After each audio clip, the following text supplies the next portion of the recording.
Let's go to the lifeline of the show, which are the telephone callers, and I gather that we do have a caller from Ghana itself. Good evening, Boate. You're most welcome to Straight Talk Africa. Good evening, Straight Talk Africa. This is Boate from Ghana. My pleasure, Boate. How are you today? I'm doing good by the grace of God. So what is your question? I just wanted to make a point. I just came on my TV and I saw the subject that says what Obama's second term means for Africa. Yes. And yeah, I wanted to just make a little point that to me, it doesn't really mean a lot to Africa. Obama being second term for Africa because I feel that maybe you can see like for the color, we're proud that we're having a first African descent who is president of America for the second term. But it really doesn't mean a lot. If we had maybe an Obama with a mind state like Marcus Garvey, and Obama with a mind state like Malcolm X, or an Obama with a mind state like Kwame Nkrumah, then it would have mean something for Africa. But to me now, I feel that Obama is for America, not really for Africa, how or they see it, because I see that it's just like he's from Africa and having an African descent, but it doesn't really match to me. That's all I wanted to say.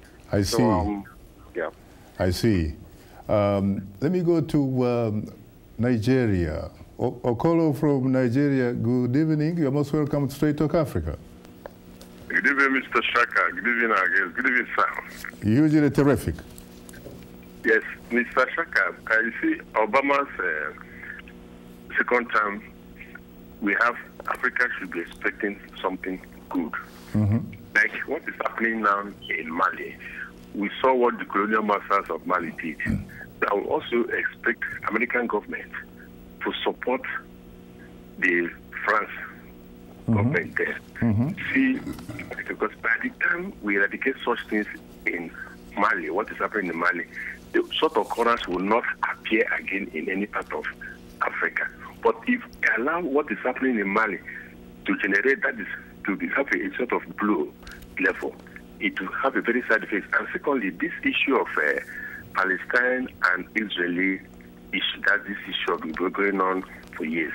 I also suggest let the Obama second term policy try as much as possible and see so that we can get a final end to this issue. Because when such thing happens, it also affects Africa, directly or indirectly. Thank you very much. Have a pleasant day. You're most welcome. You're most welcome. What about you, Ayittey, responding to Boate from Ghana about perhaps almost making Obama's presidency irrelevant, frankly, to Africa, which is not true? Well, it's not that he's irrelevant to Africa. It's just in terms of what the Nigerian caller said, what he can do for Africa. And I think there were what are some of the things that he has done, for example, that you and I know? Well, I think there were a lot of Africans who were somewhat disappointed in his first term that he didn't do much for Africa. What about the little that he has done so far? Well, well, he has done something for Africa in terms of raising the image of Africa and also indicating. Well, he came to Ghana in 2008. 2009, I was there. I was there. And indicating to Africa. In fact, I hailed his speech. That it's when he emphasized that Africa doesn't need strong leaders. Africa needs strong men. It needs strong institutions. Strong men, but needs strong institutions. And I thought that message sort of reverberated across Africa.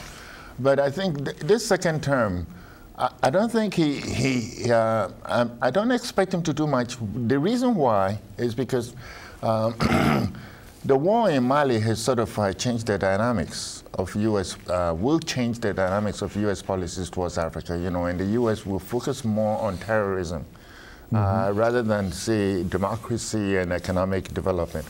Don't forget, Mali was a democratic country. And, at least we thought. Well, that's what we hope, and it's the government simply disintegrated. You have terrorists there. So now, and I think the Obama administration will probably focus more on terrorism. Look at Uganda. It sent some, the Lord Resistance Army, for example, in Uganda and also in the eastern Congo.